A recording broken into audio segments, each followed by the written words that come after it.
Hi, and welcome to this week's Three Legs, Four Wheels F1 podcast for the Monaco Grand Prix. It's Paul here creating a gap to Sean.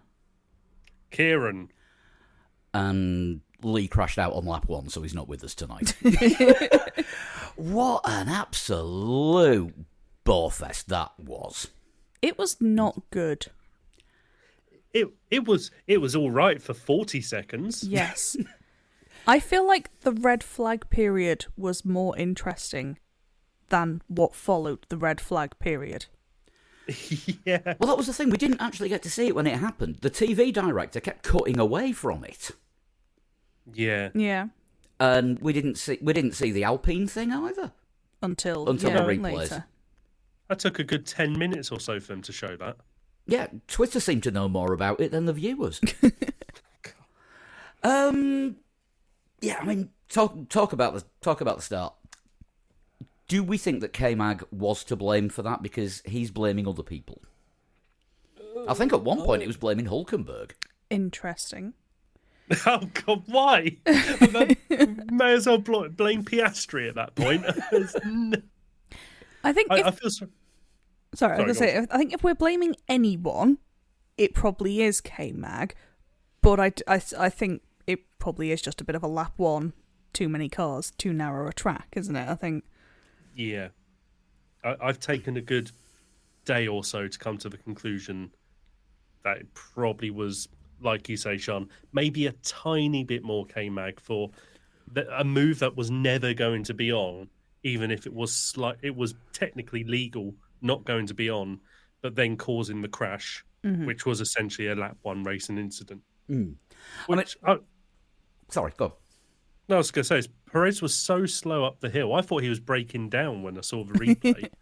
Because if you've got a Sauber pulling away from you and you're in what should be the fastest car, something's gone wrong. And then, you see, it's Sergio Perez, I guess, clipping in second gear at the top of, not even at the top of the hill, not even going up Sandivot at that point. He was clipping in second gear. So, yeah, I think Perez isn't blameless. And a lot more of the blame, at the time, I blamed him entirely. And then you look at it more and more from the rear view, especially, and you go, maybe it is a bit more K-Mag, actually, maybe Brundle was right. And then you watch the onboard with Perez again and go, actually, maybe it was also Perez. He knew he was there. Yeah, I mean, someone should have backed out, and I think that was all caused by two drivers refusing to back out. Yeah, K-Mag should have been the one to back out first because he was definitely behind because it was wheel to wheel. Mm-hmm. But Perez, then again, where could if he'd have backed off, he could have actually been hit from behind by K-Mag. Yeah. So, and his thought will be, well, why should I back off? I'm ahead. Yeah, and Hulk was just basically unlucky. Mm. He even said he thought he got away with it, and then got thumped. Yeah. Hulk's always good value for a great line after a crash. So following on from the classic "I'm hanging like a cow" to that was unnecessary. Yes. You guys. I feel sorry for Hulk because initially he saw the crash happen and he, for a split second, slowed down and went, I'm going to watch this play out. And then he saw a gap and went, I'm going to cane it through there, and just got clipped by the bouncing Perez. So he got a little unlucky in that. I mean, who was it? Who was it that said? I think it was Jackie Stewart that said the first rule of being near a crash is go for where they are now because that's not going to be where they are when you get there. Correct. Brilliant. He didn't do that. No. Maybe that's what K-Mag has been doing his entire career. I'll go where the crash is going to be. Yeah. You're causing the crash. Oh, shit. Yeah, good point. I don't think he's done his future hopes any good.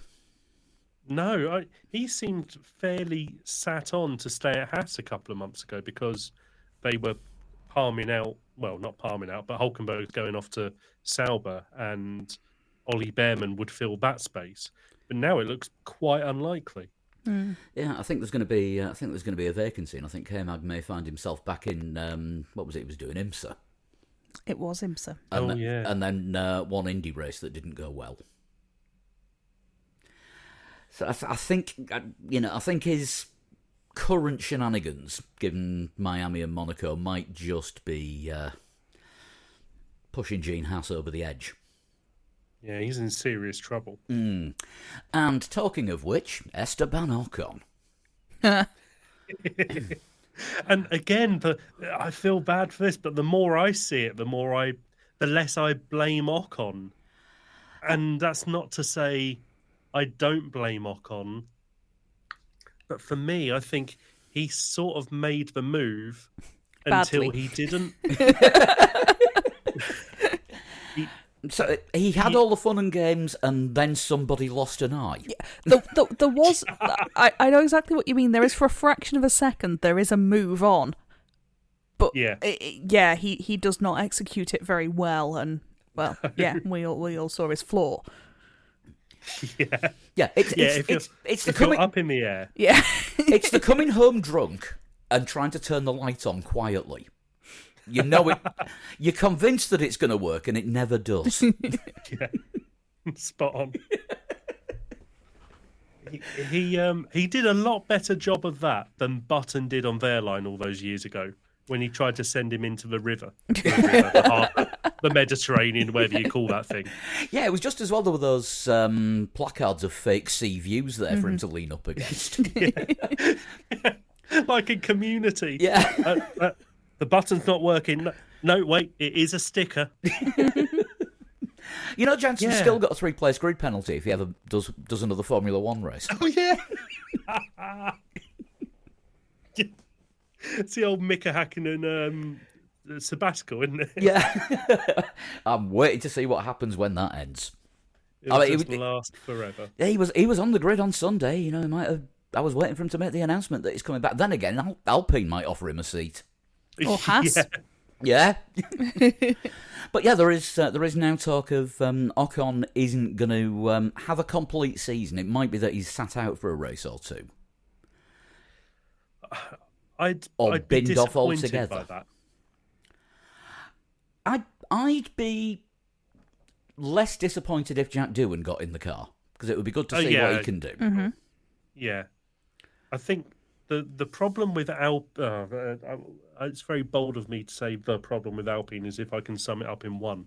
One of the 96 problems with Alpine at the moment. Well, that bitch ain't one.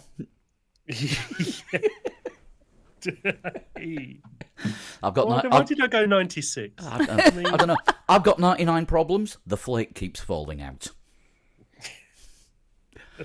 There's going to be tweets. I know there's going to be tweets. Oh, 99. Jesus Christ. Just got it. So anyway, one of the many problems with Alpine, for there are numerous. 90 to 99. I pressed the ring shot button, but I forgot that lever wasn't up. So, sorry. Bit late. Still not working. Carry on. So yeah, you were saying. There it is. Sorry. So you were saying one of the problems with Alpine. One of the problems with Alpine is, Jesus Christ, people pay us to do this. They have two completely bland drivers, and I'm speaking on behalf of Mr. Lee Stevens of the Isle of Man here as well. They have two completely bland drivers who aren't going to win a race. Aren't good enough in a really awful car. Except for the one of them that already has. Both of them are race winners.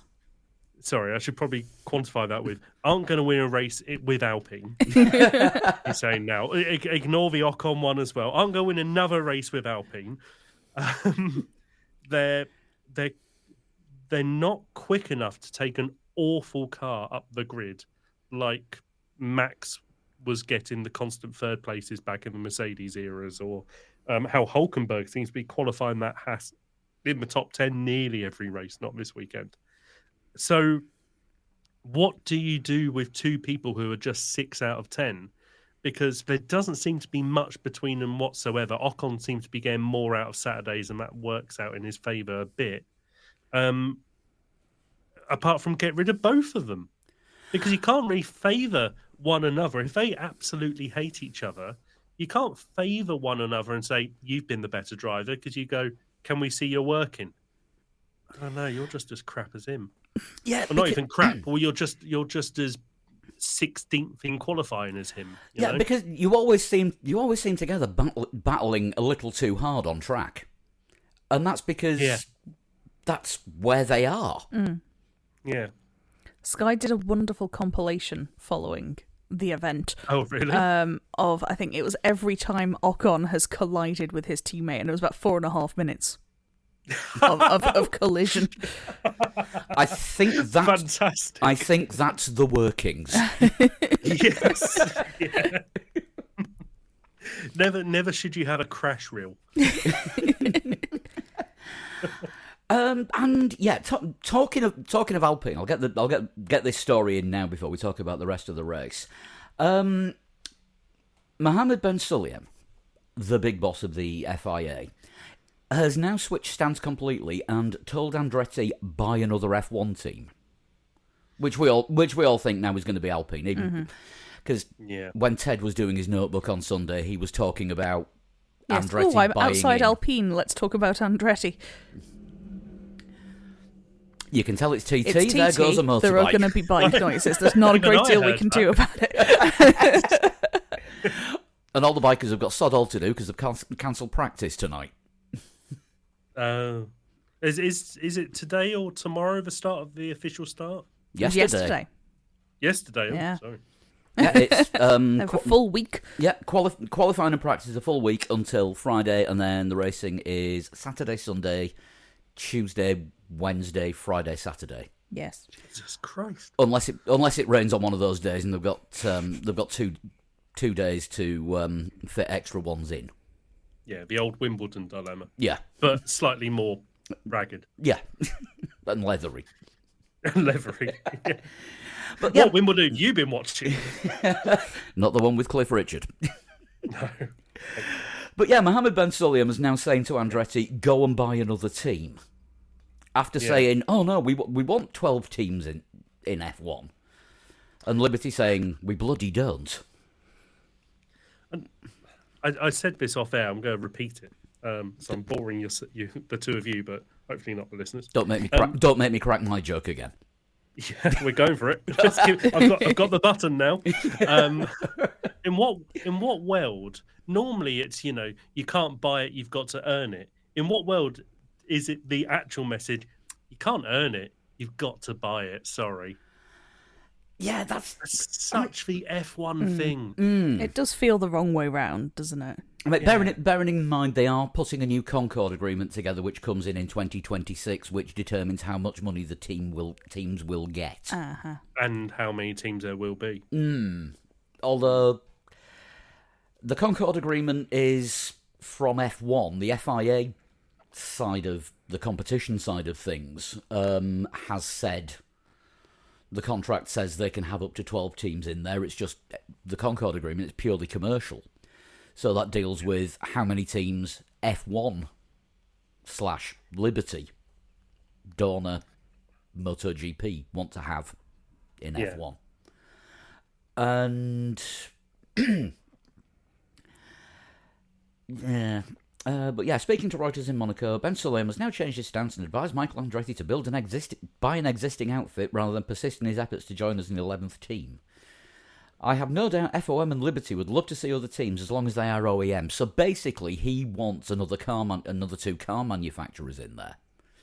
Yeah, in essence, it's that, isn't it? He'd rather have a BMW and a Audi. Well, he's getting an Audi, but those types. If it was Cadillac on its own. Yeah, it's a good point. Do you think that would make a difference? Well, if he's after OEMs, then full factory teams. Yeah. Then I think it might, but there's nothing to stop Andretti being a factory team, though. I mean, Andretti are going to be the factory team of Cadillac, but I think he just wants car manufacturers as the main brand, like Ferrari is and Mercedes is and Audi's going to be, and Yeah, I mean, is there which other ones who aren't badged like that? Sauber, Haas, both Red Bulls. Red Bulls, yeah. Yeah, because I mean, Red Bull is essentially de facto Honda. Yeah. Yeah. Yeah, it just feels. I mean, there's I guess the narrowed the kind way of saying is it feels a little unfair, and I think that the Liberty / FIA haven't got their priorities right. The rude way of saying it is they're nuts, and I don't understand why. And I get the money aspect, but I think if you bring in a brand, a racing brand with the heritage of Andretti and the comfortable 4-wheel drive of Cadillacs in America. I don't know if that's true. I've never driven a Cadillac in my life. I don't think I've ever been in a Cadillac. It's right. It's General Motors, so it's a Vauxhall. Yeah. Okay. I've been in a Vauxhall. I've learned to drive in a Vauxhall. For our European listeners, an Opel. It just seems completely and utterly senseless not to bring that brand with this brand value. The idea that what they said back in January of, we could see that Andretti were in it to make money for themselves and not the sport. Duh. Of course. How dare they? I don't go to work to make money for my company. I like my money. So if the teams, if work are listening, I don't mean that. If the teams shouldn't be in it to make money for themselves, then surely Ferrari should give up their Heritage Prize Fund every year. Oh, there goes the listenership of Northern Italy. We'll miss both of you.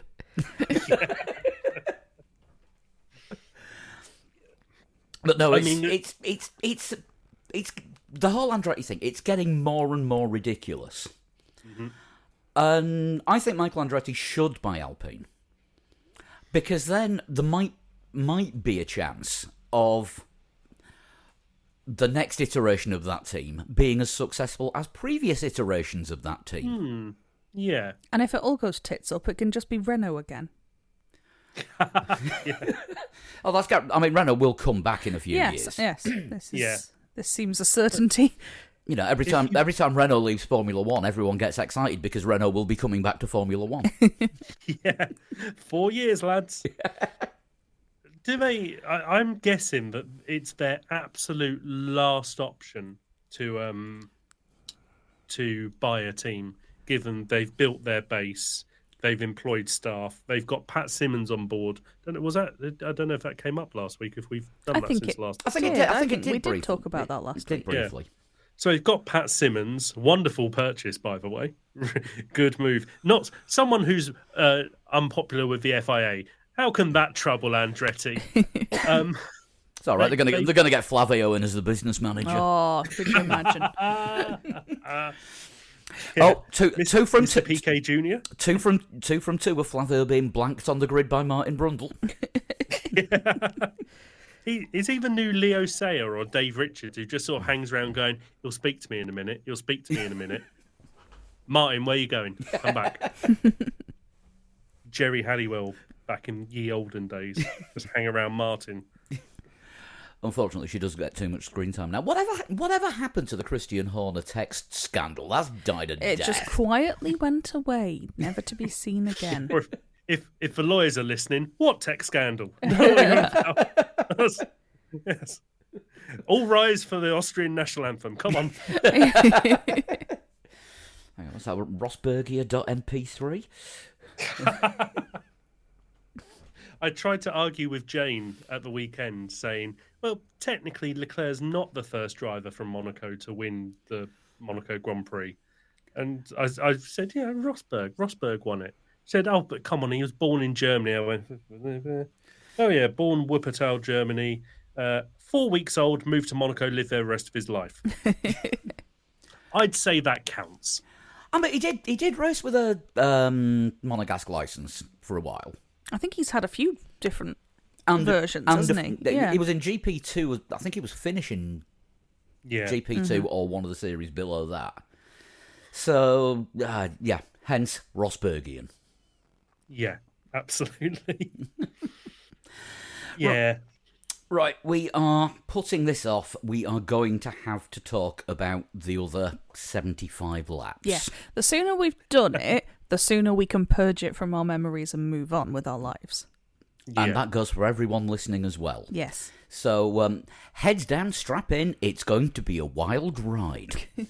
The crowd went wild. Mild. Not mild. Yeah. So, we've done Haas. Yes, I think so. Well, K-Mag did Haas. And we've done the part of Alpine. So, Dizzy has opinions. As a protest. That was louder than the bike. She is slightly closer to the microphone than the bike. Listeners, if you make it through this, you can have more Dizzy. We'll implore you, get through the Monaco Grand Prix. You get goodies the other side. Right, Sauber.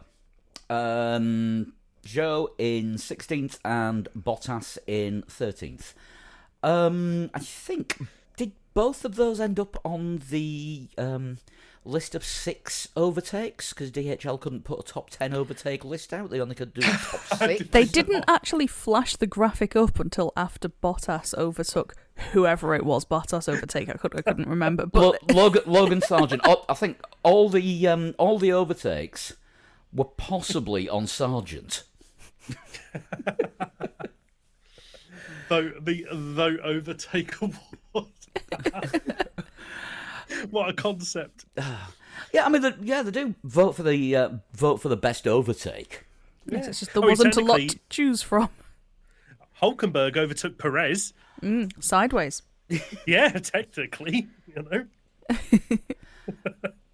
Let's see if I can get a list. See if I can get a list of all of them. I imagine Perez's bowels overtook himself at one point. Brown. I mean, it's that bad. It's now the Overtake of the Month award. That will not come from this race. No. I can't remember specifically the other overtakes we've seen, but it was not from this race. There wasn't much in Imola. There was Do you think more, they have though. to whip in Formula E or something as well? Oh, talking of which, congratulations to McLaren for being the second best racing team in the world. Yes. Yeah. Or definitely the second best racing team in any series on Sunday. Yes. Yeah. So it's second in F1, F1, Formula E, and Indy. and Indy. If you go back to last Wednesday, their drivers in every F1 esports racing league as well all finished second in all the races. Oh dear. About 6 races where, in turn, both their drivers finished second. What are the chances of that? Oh, I mean, it's better than where they were. Yes. Right. Apart from 2 races ago. So the total number of overtakes were. I think it was 4. So someone overtook Logan Sargent. Yeah. Then Right. someone else overtook him. Bottas, Stroll, and Zhou all overtook Sargent, and then Sargent overtook Zhou. Oof. Controversial. So that was Yay. a full on battle for position then. Yes. So yeah, 4 overtakes, and Logan Sargent was involved in them all. That's why he's in Formula One. Yes. Not ideal. That's Rockstar of the Week sorted then. We were at Sauber, weren't we? Yes. So the Bottas thing. I say that as if there wasn't anything to do with Bottas. There was one thing early on which you could tell how boring the race was because I was complaining about what the guy who was exactly last was doing. He pitted on about lap 20 or so. Yes. He stuck on a new set of insert tyre here, and then within about 6 laps, he was back on the back of the Alonso queue. Yeah. Mm-hmm. I mean, he did have fastest lap for quite some time. Mm-hmm. Yeah. And they never swapped him. They never swapped him and Zhou. Yeah. Which just seems mad. And I think Zhou was carrying a bit of damage as well because Perez nudged him at the start. Oh. Yeah, he got stuck behind the crash, didn't he? I think, and had to sort of pootle through all the debris. Which was the reason why they restarted the race from original grid positions and Carlos Sainz got an extra life. Mm-hmm. Because Zhou hadn't passed through Sector 1. Yeah. Quite impressively incredible. Yeah. So without Zhou being as slow as he was, we would have had a McLaren 2-3 and Sainz would have had to start at the back. Yeah. Congrats, Zhou. You did one thing. You did one thing for Ferrari, and that is about all you can say. Yeah, nothing more. Yeah. So next we move to Aston Martin. Alonso in 11th, and Stroll with his 3 pit stops and rogue tyre in 14th. But Stroll had an overtake. He did, and a puncture. Stroll's worst race of the season.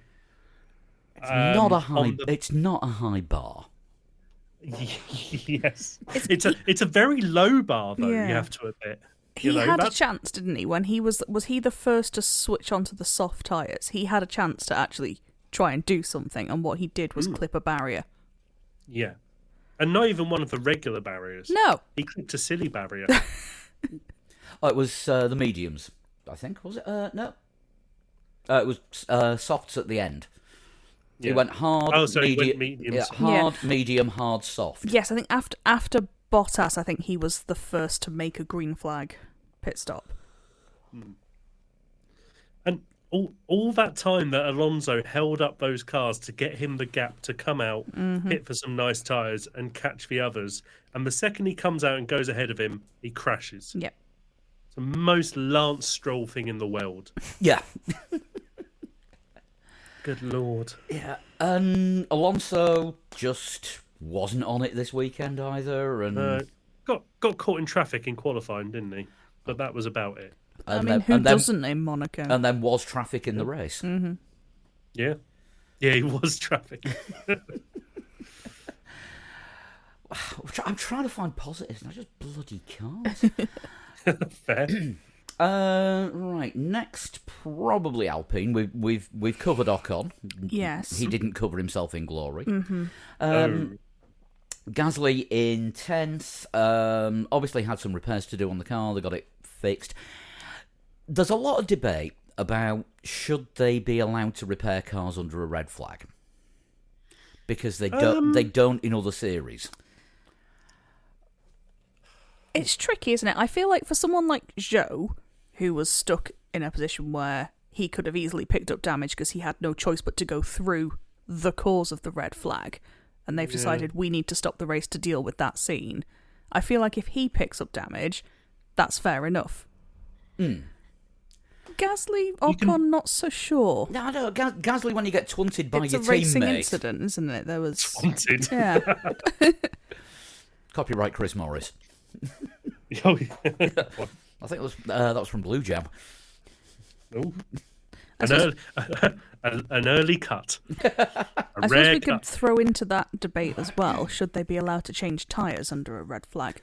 Yes, they should be allowed to change tyres, but no, it doesn't count as a compulsory tyre stop. Yes, I can Spot see on. that. Yes. Switch compounds all you want, but you've still got to finish the race on a different compound to the one that you came out with after the red flag. That fixes everything. That does. I mean, George Russell had the perfect idea for your mandatory stop. Yeah, George Russell had the perfect idea for how to fix Monaco. Compulsory soft tyres only. Someone else was talking about this. Who else was talking about this? I think Lewis said something along the lines of make it three. No, I'll tell you stops. who it was. It was Statman. Statman was saying you should have to use every compound. But you've got to start on the soft. No, I think he was just like every compound. Well, no, I'm throwing it in. You've got to start on the soft. Intermediate, wet. I don't think he quite went that far. I sort of think That's a that standard might be Ferrari quite- pit stop, though, isn't it? Oh. Yeah. All three compounds and inter and a wet. Yeah. The good news is you got softs on. The bad news is the fronts. On the rears, you got wets. Sorry, Carlos, you got Charles wets as well. I think you have to use all three compounds would be good for all the races. Oh, I think interesting. that could be a good rule season round. Yeah, I mean, it would make every race a mandatory 2-stopper minimum. Yeah. I quite like that. I do. If we're trying to fix Monaco, if we're going down this route, I don't know if this is just me being boisterous or stupid. I can't tell. Am I right in thinking that Monaco is shortened compared to the other races? It's something like 255 kilometres or It's so, isn't it? 260 instead of 305. Because it's slow. Yeah. So So why not do the extra, what would be 11, 12 laps? It would take them over the 14 time limit. laps? would you want to sit through another 11 or 12 laps of Yeah, that? great point. Great point. There's that as well, yes. What people weren't screaming for during that race was 14 more laps. of it. I love that. What was it? My mate Adam, also a listener. Hi Adam. Unfortunate name, Adam Johnson. Don't think of the footballer. Or the ice hockey player.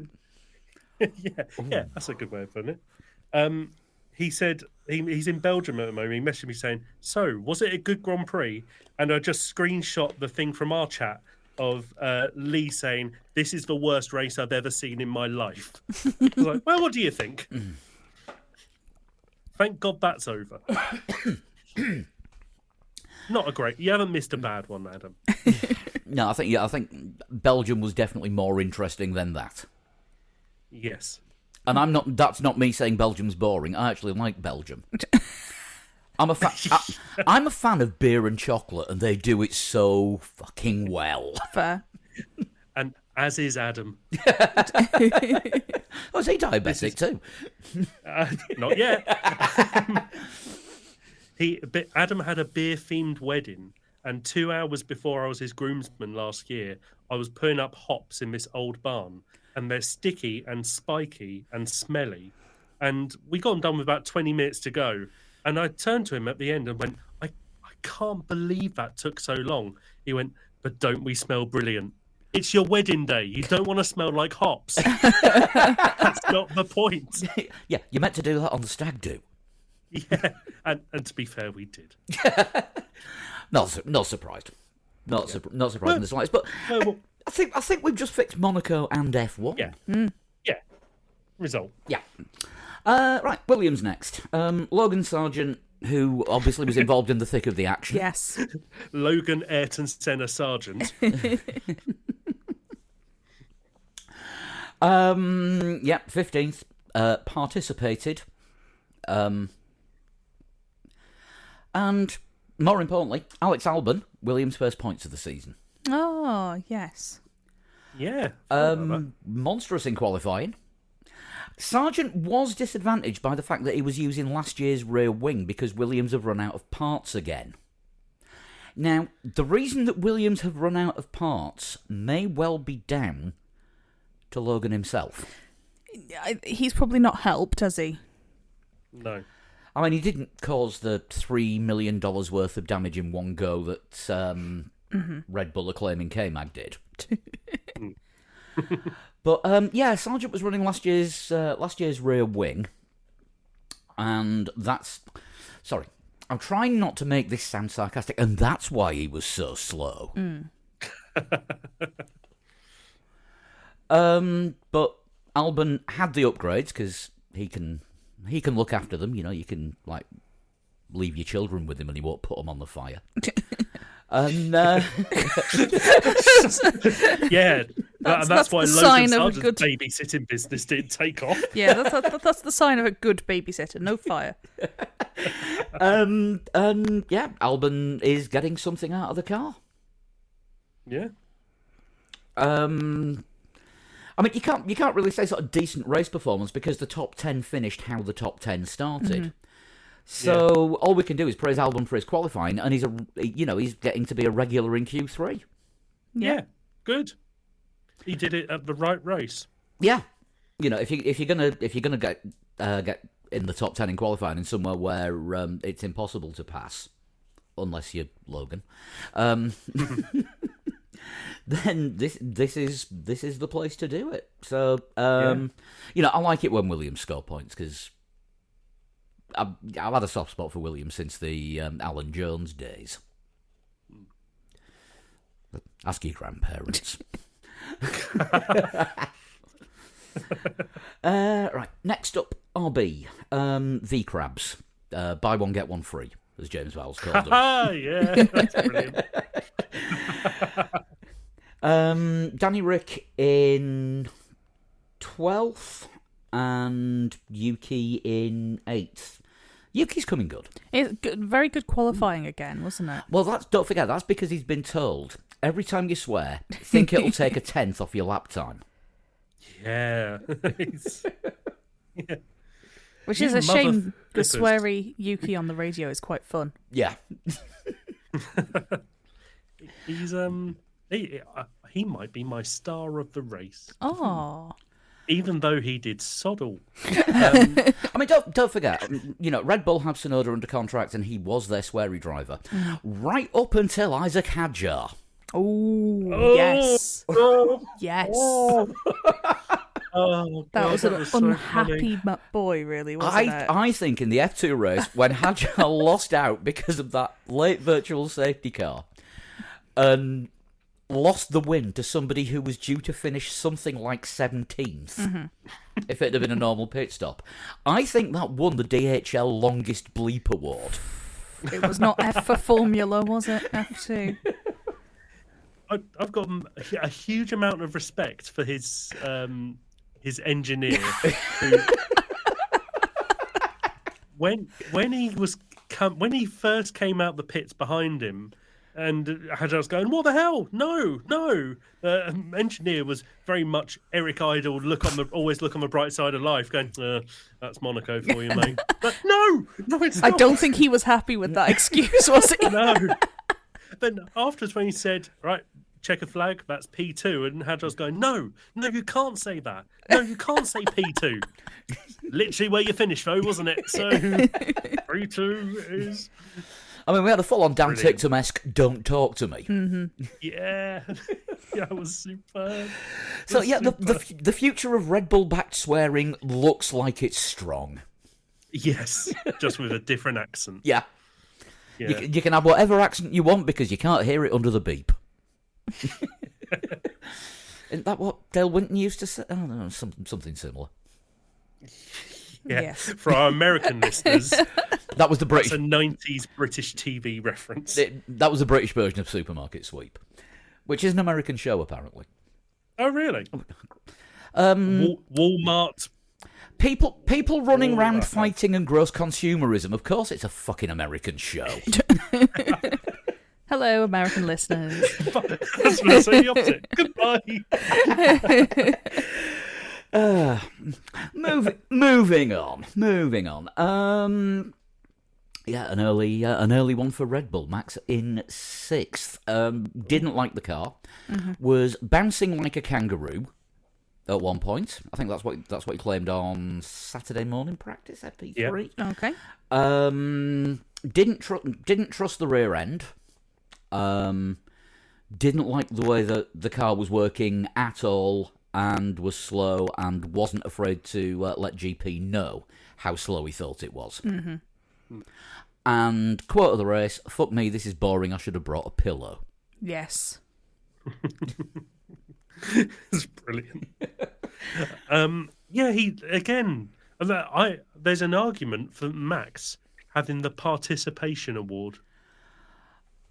He tried, didn't he? Late on, when he did the tyre change, he tried to make something happen. Oh, yeah, he did pit, didn't he? Yeah, I mean, there was an effort. Yeah, he was catching Russell, but didn't really do anything more than catch him. Yeah. Yeah. Mm-hmm. He could have been the 5th overtake.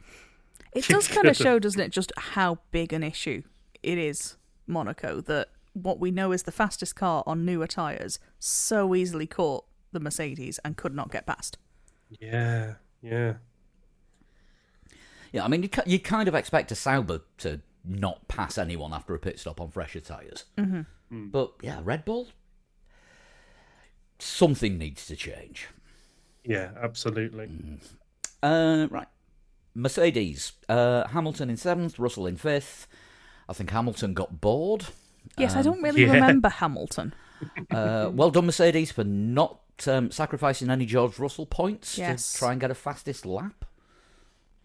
Yeah, well, I was going to say I'm slightly surprised they didn't, but they didn't have the gaps, did they? No. Lewis got fastest lap, didn't he? I think he did in the end, yeah. Yeah, okay. So, yeah, they did the right thing. Then, yeah. I mean, you know, George was saying that, you know, what is the point driving 3 seconds off the pace to conserve a set of medium tyres for practically a full race distance? Right. Yeah, I mean, just looking at the tyres, the number of, was it 1, 2, 3, 4, 5, 6, 7, 8 drivers, I think. 2, 3, 4, 5, 6, 7, 8, 9. Oh, 10. 10 out of the 17 restarters didn't pit again. Yeah, that's just bad, isn't it? It's absolutely fucking atrocious. And no stop Monaco. Oh, God. The one thing we had was the pit stops. Yeah. Yeah, we had 6 drivers stopped. And Lance Stroll made up an extra stop. Yeah, I'll stop for you. Yeah. Yeah, it was just... yeah, right, okay. Yeah, did the thing. Yeah. Move on. And yeah. it happened. Then we have McLaren. Norris in 4th, Piastri in 2nd. Piastri did the whole race with damage after the coming together with Sainz on the original start. I think it was something like a quarter of a second down on optimal time because of the floor damage. But if everyone was going 3 seconds slower than they were meant to, then he was going 2.75 seconds slower than he was meant to. Yeah. You know, great to see McLaren up there. Lando was unlucky and it was all Joe's fault. You could look at it that way if you don't look at it as Joe saved Carlos's podium. Yeah, sure.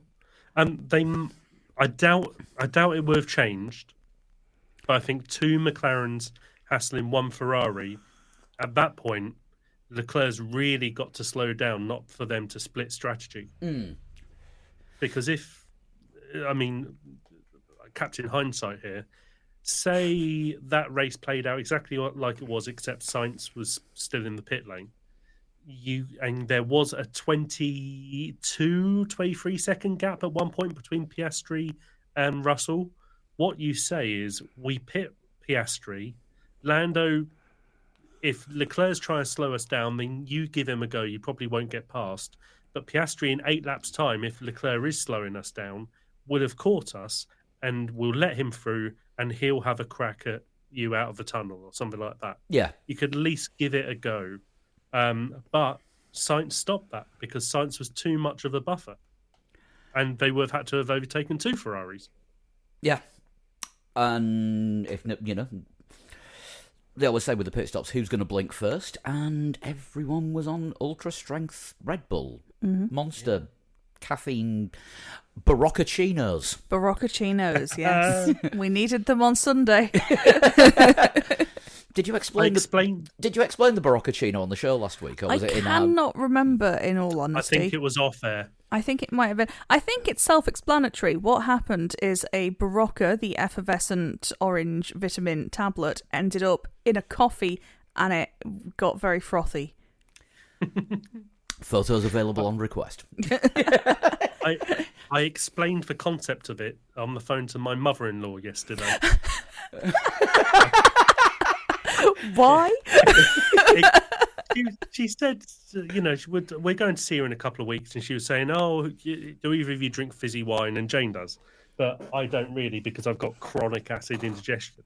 I said I could have half a glass, and she went, "Oh, it's all right. We got liquid Gaviscon. We'll mix it all in. It'll be nice and fizzy." Oh, that reminds me of something that Sean from the podcast did actually this week. So yeah.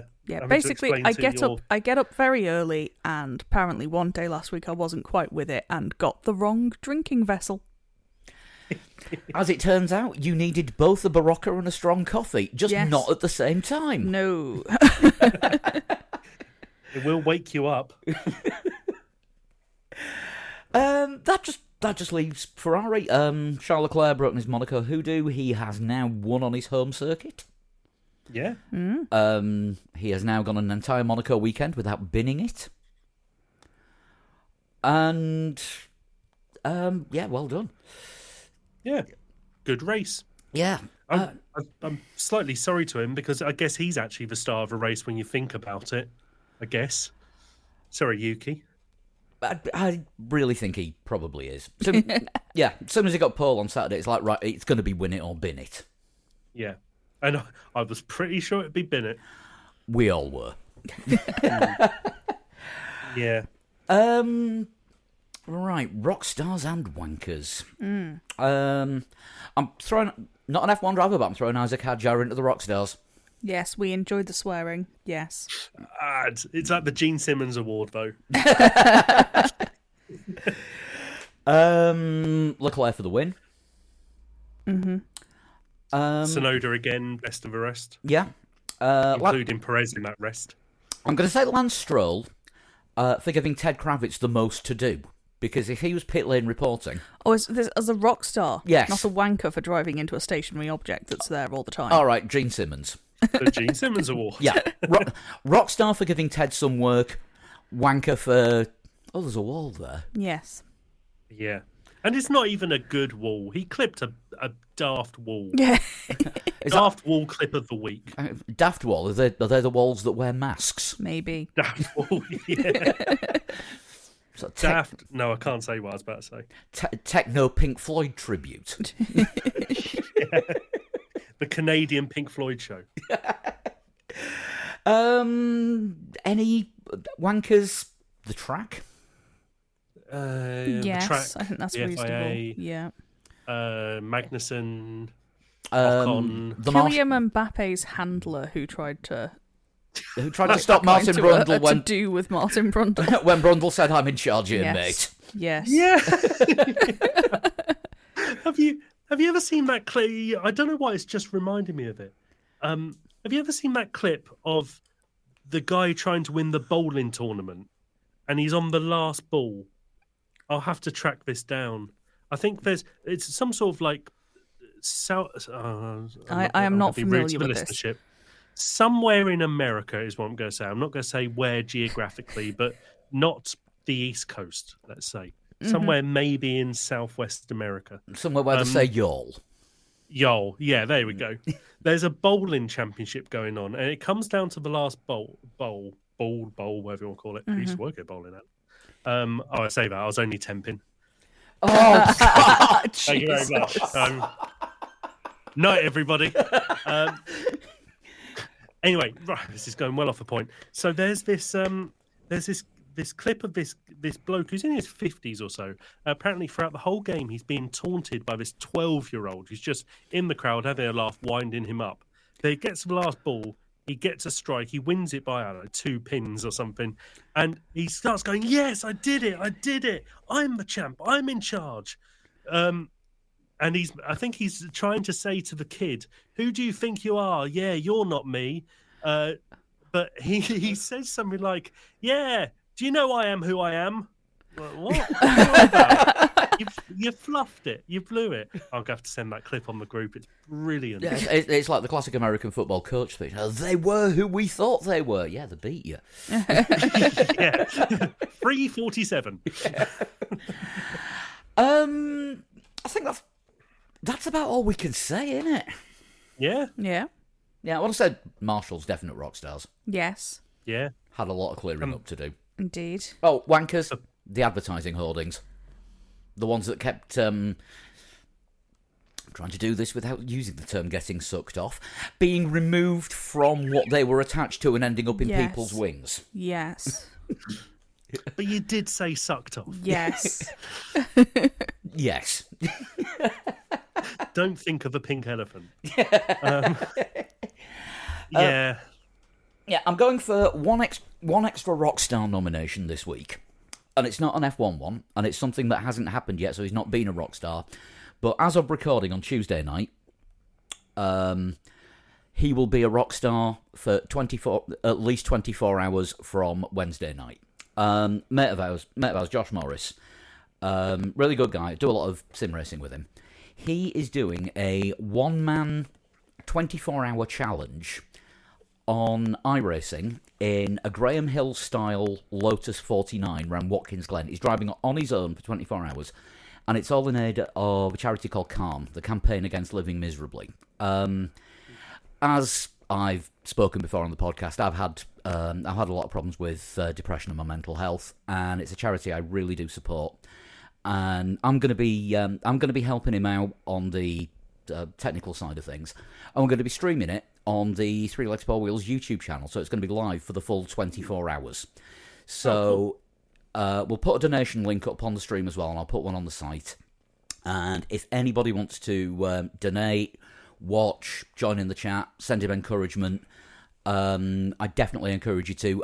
If you're listening to this after it's finished, the stream will stay up there, and leave a comment and make a donation, because the guy's putting himself through hell, because sim racing, alright, it's not as physically dangerous as driving, but it's still bloody knackering. Because I tried to do the Coca-Cola 600 on Saturday, and I had to give up after 3.5 hours because I had arse cramp.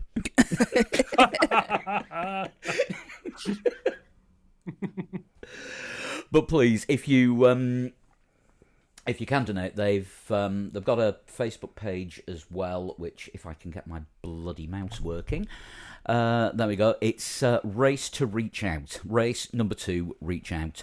So you can go onto Facebook there, and they've got a donation link there as well. So any help at all that you can give to Josh, and any support, we know that you like the daft challenges that we occasionally do, usually involving computer games. God, there was that many people in Formula Lee. Anyone that used to do Formula Lee, join in and give them a bit of support. If you want to get in touch, email 3legs4wheels@gmail.com, at 3legs4wheels on the socials, and individually on the artist formerly known as Twitter. At Sean Cowper. At Kieran is boring. At Pablo100. Lee is at the Lee Stevens, and the soon-to-be returning Flood, because he said in the next couple of weeks he's rebuilding his home studio. So he is coming back. Oh, that's fun. So at Flood21. Sorry, it's a bit of a short show this week, but there wasn't really a lot to talk about. Gonna try and do another one next week, but we are in the middle of TT. Mm-hmm. Or we'll definitely be in the middle of TT by next Monday night. So it may be noisy, we may not have a chance, but check the socials, because there'll be absolutely tons of bike stuff when we go out and watch the practice sessions, race sessions, wander around the paddock, and generally annoy people. Yeah, I'd like to see that. So you're going to have to come over for it one year. Yeah, I'd love to. And you'd have to come over for the Isle of Wight Garlic Festival, middle weekend in August. That sounds like fun, actually. It ain't. You know that bit in The Simpsons where they say, "Who likes the Doobie Brothers? We've got one of them." Who likes Doctor and the Medics? We've got none of them. I mean, I take it that the Garlic Festival is after the Buffy the Vampire Slayer convention. It is, yeah. The year they clashed, I tell you. Right, on that note, we are going. We will see you in the not-too-distant future. Bye-bye. Bye. Bye.